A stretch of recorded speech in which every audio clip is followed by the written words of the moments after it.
A Marxalén és un barri obrer de València, la vida es fa al carrer i una rampa pot ser tot un símbol. Se denomina como nombre propio la rampa, porque así es como lo llamábamos mi grupo de amigos cuando íbamos a quedar en algún sitio a pasar la tarde para comer pipas. Ara, la rampa i els que mengen pipes són els protagonistes d'una exposició a Bombas Gens, un museu especial.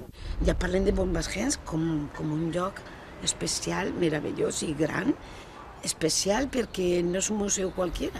I és que ha creat un dispositiu de participació veïnal que han anomenat En Marxa i els han fet entrar a la que fou la principal fàbrica del barri on treballava la família. La meva família vivia i eren treballadors de Bombas Gens, el gerent, el meu iaio. Per formar part d'un centre d'art del segle XXI. És la diferència en un museu en el que tu vas i veus les obres, les exposicions i te'n vas a casa i tornes a casa.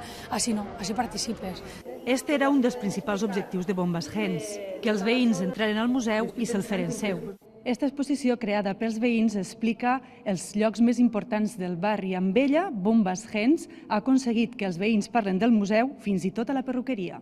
Tu vas a la peluqueria i dius, mira, estem fent això, expliques en què consisteix el Bombas Gens. No hi ha per menys, perquè els han fet fer d'artistes i curadors.